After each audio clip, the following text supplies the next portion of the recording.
कृष्णाय वासुदेवाय हरये परमात्मने प्रणतक्लेशनाशाय गोविंदाय नमो नमः। जय श्री राधे राधे। आप सभी मित्रों का स्वागत है आपके अपने चैनल व्रत कथा में। तो आज मैं लेकर आई हूँ आपके लिए कार्तिक माहात्म्य का 27वां अध्याय। कृष्ण नाम का आसरा, कृष्ण नाम का ध्यान। 27वां अध्याय अब लिखने लगा महान। पार्षदों ने कहा, एक दिन की बात है, विष्णुदास ने नित्य कर्म करने के पश्चात भोजन तैयार किया, किंतु कोई छिपकर उसे चुरा ले गया। विष्णुदास ने देखा भोजन नहीं है, परंतु उन्होंने दोबारा भोजन नहीं बनाया, क्योंकि ऐसा करने पर सायंकाल की पूजा के लिए उन्हें अवकाश नहीं मिलता, अतः प्रतिदिन के नियम का भंग हो जाने का भय था। दूसरी दिन पुनः उसी समय पर भोजन बनाकर वे ज्यों ही भगवान विष्णु को भोग अर्पण करने के लिए गए, त्यों ही किसी ने आकर फिर सारा भोजन हड़प लिया। इस प्रकार 7 दिन तक लगातार कोई भोजन चुराकर ले जाता रहा। इससे विष्णुदास को बड़ा विस्मय हुआ। वे मन ही मन इस प्रकार विचार करने लगे, आहो, कौन प्रतिदिन आकर मेरी रसोई चुरा ले जाता है? यदि दोबारा रसोई बनाकर भोजन करता हूँ तो सायंकाल की पूजा छूट जाती है। यदि रसोई बनाकर तुरंत ही भोजन कर लेना उचित हो तो मुझे यह ना होगा, क्योंकि भगवान विष्णु को सब कुछ अर्पण किए बिना कोई भी वैष्णव भोजन नहीं करता। आज उपवास करते मुझे 7 दिन हो गए हैं। इस प्रकार मैं व्रत में कब तक स्थिर रह सकता हूँ? अच्छा, आज मैं रसोई की भांति भांति रक्षा करूँगा, भली भांति ही रक्षा करूँगा। इस निश्चय करके भोजन बनाने के पश्चात वे वहीं छिपकर खड़े हो गए। इतने में ही उन्हें एक चंडाल दिखाई दिया, जो रसोई का अन्न हर कर जाने के लिए दौड़ खड़ा था। भूख के मारा उसका शरीर दुर्लभ था, मुख पर दीनता छा रही थी, शरीर में हाड़ और चाप के सिवा कुछ शेष नहीं बचा था। उसे देखकर श्रेष्ठ ब्राह्मण विष्णुदास का हृदय करुणा से भर आया। उन्होंने भोजन चुराने वाले चंडाल की ओर देखकर कहा, भैया जरा ठहरो ठहरो, क्यों रूखा सूखा खाते हो? यह घी या तेल तो ले लो। इस प्रकार कहते हुए विप्रिय विष्णुदास को आते देख बाज चांडाल भय के मारे बड़े बेग से भागा और कुछ ही दूरी पर वह मूर्छित होकर गिर पड़ा। चांडाल को भयभीत और मूर्छित देखकर द्विज श्रेष्ठ विष्णुदास जी बड़े बेग से उसके पास समीप आए और दयावश अपने वस्त्र के छोर से उसको हवा करने लगे। तदंतर जब वह उठकर खड़ा हुआ, तब विष्णुदास ने देखा वह चंडाल नहीं बल्कि साक्षात नारायण ही थे। शंख चक्र और गदा धारण किए सामने उपस्थित हो गए। अपने प्रभु को प्रत्यक्ष देखकर विष्णुदास स्तब्धता से भावों को वशीभूत हो गए। वे स्तुति और नमस्कार करने में भी समर्थ न हो सके।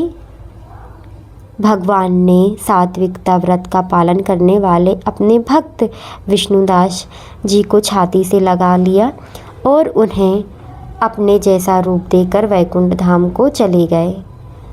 उस समय यज्ञ में दीक्षित हुए राजा चोल ने देखा विष्णुदास एक श्रेष्ठ विमान पर बैठकर भगवान विष्णु के समीप जा रहे थे। विष्णुदास जी को वैकुंठ धाम में जाते देख राजा ने शीघ्र ही अपने गुरु महर्षि मृदगुल को बुलाया और इस प्रकार कहना आरंभ किया, जिसके साथ स्पर्धा करके मैंने इस यज्ञ दान आदि कर्म का अनुष्ठान किया है, वह ब्राह्मण आज भगवान विष्णु का रूप धारण करके मुझसे पहले ही वैकुंठ धाम को जा रहा है। मैंने इस वैष्णव धाम से भली भांति दीक्षित होकर अग्नि में हवा किया और दान आदि के द्वारा ब्राह्मणों का मनोरथ पूर्ण किया।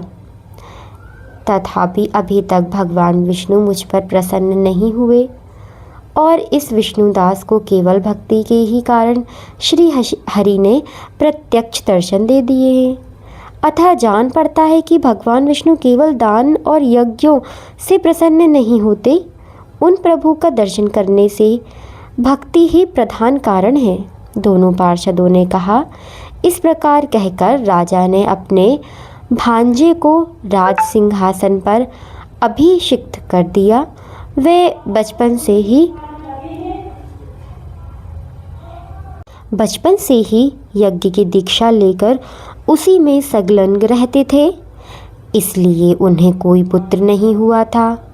यही कारण है कि देश में अब तक भांजे ही राज्य के उत्तराधिकारी होते हैं। भांजे को राज्य देकर राजा यज्ञशाला में गए और यज्ञ कुंड के सामने खड़े होकर भगवान विष्णु जी को संबोधित करते हुए 3 बार उच्च स्वर से निम्न वचन बोले। भगवान विष्णु, आप मुझे मन, वाणी, शरीर और क्रिया द्वारा होने वाले अविचल भक्ति प्रदान कीजिए।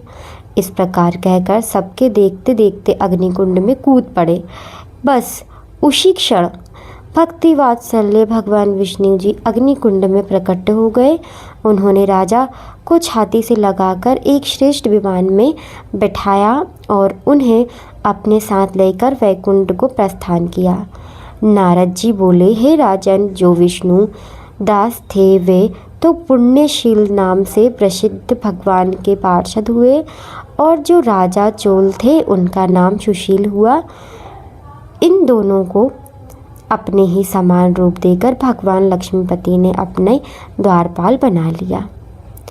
जय श्री हरि, जय श्रीमन नारायण।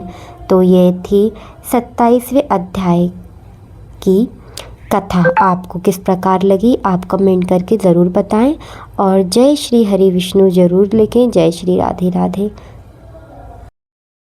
मित्रों, अब इसी में हम सुनते हैं कार्तिक स्नान की बड़ी ही प्यारी और प्रमुख कथा।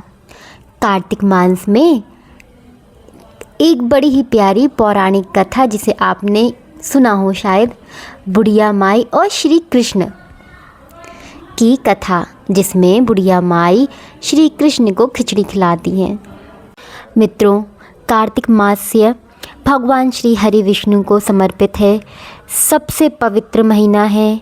इस मास में ब्रह्म मुहूर्त में स्नान, तुलसी जल, तुलसी पूजन और दीपदान का विशेष महत्व है। कहा जाता है कि इस महीने में किया गया छोटा सा छोटा पुण्य भी अक्षय फल देता है। यह कथा बताती है कि ईश्वर धन दौलत बड़े अनुष्ठानों से नहीं बल्कि सच्चे और सरल हृदय की भक्ति देखता है। आइए कथा का प्रारंभ करते हैं।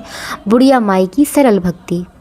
एक गांव में एक अत्यंत निर्धन और अकेली बुढ़िया रहती थी। उसके पास धन दौलत के नाम पर कुछ नहीं था, लेकिन उसका हृदय भगवान श्री कृष्ण की भक्ति से भरा रहता था। बुढ़िया माई ने श्रद्धापूर्वक कार्तिक मास का व्रत शुरू किया। उसका नियम था कि वह पूरे महीने गंगा स्नान करने जाती, तुलसी पूजा करती, दीपदान करती और दिन भर भगवान के नाम को लेती। बुढ़िया माई को कार्तिक स्नान के बाद भूख लगती, पर गरीबी के कारण कुछ नहीं जुटा पाती थी।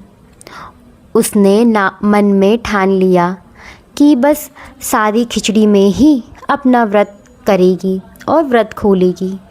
पर खिचड़ी बनाने के लिए भी उसे आवश्यक सामग्री नहीं थी।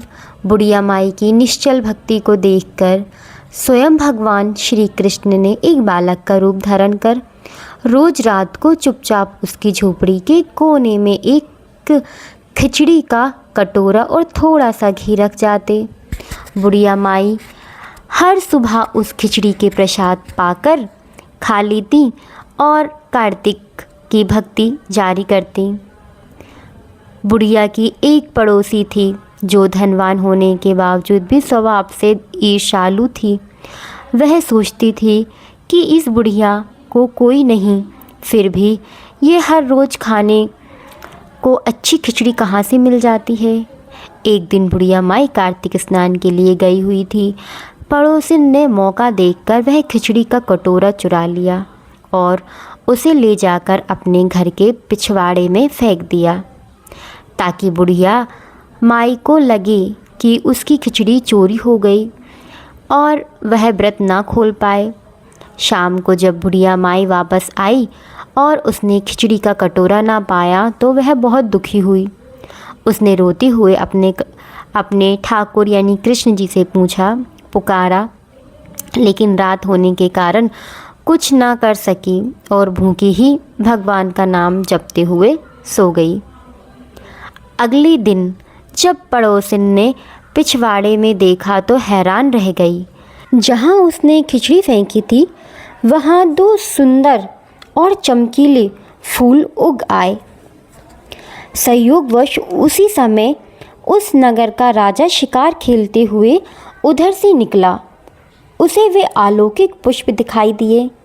राजा ने उन्हें तुड़वा लिया और अपनी रानी को भेंट कर दिया। रानी ने जैसे ही उन फूलों को सूंघा उसे गर्व ठहर गया। राजा रानी के कोई संतान नहीं था, इसलिए वे बहुत प्रसन्न हुए। समय आने पर रानी ने 2 जुड़वा लड़के को जन्म दिया, पर वे दोनों बच्चे जन्म से ही गूंगे थे और किसी से बोलते नहीं थे। राजकुमार बड़े हो गए पर उनका मोन नहीं टूटा। एक दिन वे शिकार खेलने गए। उसी बुढ़िया माई की झोपड़ी के पास गुजरे। गूंगे राजकुमारों का बोलना। बुढ़िया माई उस समय तुलसी को जल चढ़ाकर अपने ठाकुर जी से कह रही थी, हे ठाकुर, तुमने मुझे रोज़ खिचड़ी खिलाई, लेकिन कल तुमने मुझे भूखा क्यों रखा? मेरे मन को बहुत दुख हुआ। हे गोविंद। यह सुनते ही दोनों गूंगे राजकुमारों ने पहली बार ऊंचे स्वर में कहा, दादी, हमें भी अपनी खिचड़ी खिलाओ। राजकुमारों की आवाज़ सुनकर बुढ़िया को राजा के सेवक सभी हैरान रह गए। राजा ने बुढ़िया माई से पूरी बात जानी। बुढ़िया माई ने अपनी सरल भक्ति और खिचड़ी के नियम के बारे में बताया। तब राजा बोले, उनकी रानी को गर्व उन खिचड़ी के फूलों के कारण ही हुआ था और उनके बेटों का मोन भी सच्ची भक्ति की खिचड़ी के महिमा से ही टूटा। राजा ने बुढ़िया माई के चरणों में प्रणाम किया और उसे बहुत धन दौलत दी। बुढ़िया माई ने वह धन दौलत भी गरीबों में बांट दी और आजीवन अपनी निस्वार्थ कार्तिक भक्ति जारी की। तो प्रिय मित्रों, यह कथा हमें सिखाती है कि कार्तिक मास का फल बड़े दान या दिखावे कर्मकांड में नहीं है, बल्कि सच्ची श्रद्धा, भक्ति, प्रेम और निस्वार्थ भाव में है। ईश्वर केवल हमारा भाव देखते हैं और एक छोटी सी खिचड़ी भी उन्हें इतनी प्रिय होती है कि वे स्वयं आपकी व्यवस्था कर देते हैं। तुलसी चालीसा के पाठ से घर में सुख समृद्धि का वास बना रहता है और हर दिन श्रद्धा भाव से कीजिए तुलसी चालीसा पाठ। तुलसी चालीसा माता तुलसी माता को समर्पित है। पुराणों में वर्णित है कि देवी वृंदा ही तुलसी रूप में प्रकट हुई थी और भगवान विष्णु को देवी लक्ष्मी के समान ही प्रिय हैं। जो व्यक्ति नियमित रूप से तुलसी के पौधे को समक्ष तुलसी चालीसा का पाठ करता है और विशेष रूप से देव उठनी एकादशी, कार्तिक मास और कार्तिक पूर्णिमा पर तुलसी चालीसा का पाठ करता है, उसके पाप क्षय हो जाते हैं और वह भगवान विष्णु को प्रिय होकर उत्तम लोक को प्राप्त होता है। आइए बड़े प्रेम से श्री तुलसी महारानी करूं विनय सिर नाय, जो मम संकट विकट तीजे मत नशाए। नमो नमो तुलसी महारानी, महिमा अमित न जाए, बजाए बखानी दियो विष्णु तुमको सन्माना, जग में छाय सुयश महाना, विष्णु प्रिय जय भी भवानी, नितेहु लोक की हो सुख खानी, भगवत पूजा कर जो कोई, बिना तुम्हारे सफल न होई, जिन घर तब नाही हुए निवासा, उस घर करहि विष्णु नहीं वासा, करे सदा जो तब नित सुमरन, ते ही काज होए सब पूरन। कार्तिक मात महत स तुम्हारा, ताको जानत सब संसारा। तब पूजन सो करे कुमारी, पावे सुंदर वर सुकुमारी। कर जो पूजन नित प्रति नारी, सुख संपत्ति से होए सुखारी। वृद्धा नारी करे जो पूजन मिले भक्ति, होवे पुलकित मन श्रद्धा से पूजे जो कोई। भवनिधि से तर जाए सोई, कथा भागवत यज्ञ करावे। तुम बिन नहीं सफल है पावे, छायो तब प्रताप जग भारी। ध्यावत तुम ही सकल चितधारी, तुम ही मात यंत्र तंत्र सफल काज। सीधी होवे क्षण में औषधि रूप आप हो माता, सब जग में तब यश विख्याता। देव ऋषि मुनि ओ तपधारी, करत सदा तब जय जयकारी। वेद पुराणन तब यश गाया, महिमा अगम पार नहीं पाया। नमो नमो जय जय सुखकारी, नमो नमो जय दुख निवारणी। नमो नमो सुख संपत्ति देनी, नमो नमो आग कटान झेनी। नमो नमो भगतन दुख हरनी, नमो नमो दुष्टन मद छेनी। नमो नमो भार पार उतारनी, नमो नमो परलोक सुधारनी। नमो नमो निज भगतन उबारनी, नमो नमो जन काज सवारनी। नमो नमो जय कुमति निवासनी, नमो नमो सुख उपजानी। जयति जयति जय तुलसी माई, ध्याऊं तुमको शीश नमाऊं। निज जन जानी मोहि अपनायो, बिगड़े कारज आप बनायो। करूं विनय मैं मात तुम्हारी, पूर्ण आशा करूं हमारी। शरण चरण कर जे ही मनाऊं, निज दिन तेरे ही गुण गाऊं। किरहु मात यह अब मोह पर दया, निर्मल होए सकल मम काया। मांगू मात यह वर दीजे, सकल मनोरथ पूर्ण कीजे। जानू नहीं कुछ नेम आचारा, क्षमहु मात अपराध हमारा। वर हम मास करे जो पूजा, तय सम जग में और न दूजा। प्रथम ही गंगा जल मंगवावे, फिर सुंदर स्नान करावे। चंदन अक्षत पुष्प चढ़ावे, पुष्प दीप नैवेद्य लगावे। करे आचमन गंगा जल से, ध्यान करे हृदय निर्मल से। पाठ करे फिर चालीसा, स्तुति करे मात तुलसा की। यह विधि पूजा करे हमेशा, ताके तन नहीं रहे कलेशा। करे मास कार्तिक का साधन, सोवे नित पवित्र सिद्ध होई जाही। हे कथा महासुखदाई, पढ़े सो भव तर जाई। तुलसी मैया तुम कल्याणी, तुमरी महिमा सब जग जानी। भावना तुझे मानित नित धावे, गा गा कर माँ तुझे रहावे। यह श्री तुलसी चालीसा पाठ करे जो कोई, गोविंद सो फल पावही जो मन इच्छा होई। तुलसी चालीसा का पाठ करने के बाद तुलसी माता की आरती का गायन भी जरूरी है।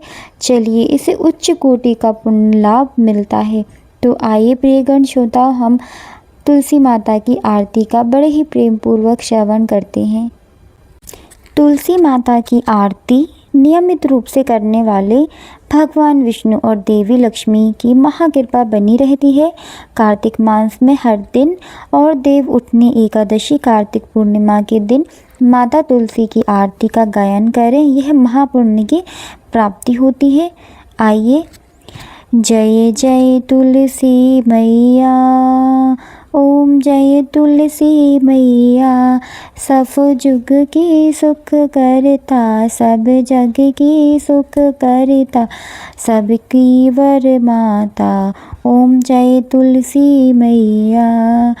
सब योगों से ऊपर, सब रोगों से ऊपर, रज से रच करे, सबकी भव त्राता।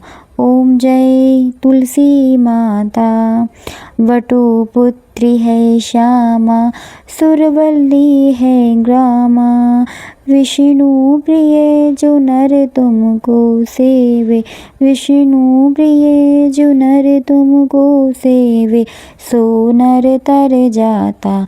ओम जय तुलसी माता। हरि के शीश विराजत त्रिभुवन से हो वंदित, पतित जनों की तारणी, पतित जनों की तारणी, तुम ही विख्याता। ओम जय तुलसी माता। लेकर जन्म विजन्म में आई दिव्य भवन में, आई दिव्य भवन में, मानव लोक तुम्हीं से, मानव लोक तुम्हीं से, सुख संपत्ति पाता। ओम जय तुलसी मैया। हरि को तुम अति प्रिय, श्याम वर्ण सुकुमारी, श्याम वर्ण सुकुमारी, प्रेम अजब है उनका, तुमसे कैसा नाता। हमारी विपत हरो, हमारी विपत हरो, तुम कृपा करो माता। ओम जय तुलसी माता। जय जय तुलसी माता। सब जग की सुखदाता, सबको वर माता। ओम जय तुलसी माता। प्रिय भक्तों, इसी के साथ एक तुलसी जी का भजन तो होना चाहिए। आइए तुलसी महारानी का एक भजन गाते हैं। तुलसा महारानी नमो नमः, तुलसा महारानी नमो नमः, हर की पटरानी नमो नमः। कौन महीने में बोई रानी तुलसा, कौन महीने में बोई रानी तुलसा, तो कौन महीने हुई है हरियाली, हुई है हरियाली नमो नमः। असड़ा के महीना में बोई रानी तुलसा, असड़ा के महीने में बोई रानी तुलसा, सो सावन मास हुई है हरियाली, बनी है पटरानी नमो नमः। तुलसा महारानी महा पटरानी नमो नमः। कौन महीने में हुई तेरी पूजा, तो कौन महीने हुई है पटरानी, भुई है पटरानी नमो नमः। कार्तिक महीने में हुई मेरी पूजा, तो मगसिर मास हुई हूँ पटरानी, हुई हूँ पटरानी नमो नमः। धूप दीप नैवेद्य आरती, धूप दीप नैवेद्य आरती, पुष्पन की बरसा है बरसानी, बरसा है बरसानी नमो नमः।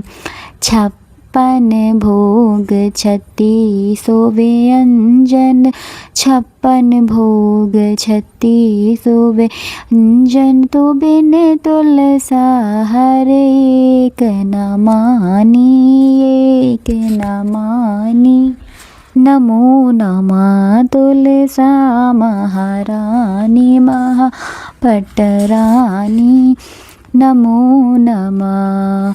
जो कोई तुलसा को सवेरे गावे, तो श्री कृष्ण के दर्शन पावे, हाँ दर्शन पावे। जो कोई तुलसा को दोपहर गावे सो श्रीखंड खीर खंड के भोग लगाए। हाँ भोग लगाए। जो कोई तुलसा माई को साँझ को गाए श्री कृष्ण जी की आरती उतारे। आरती उतारे।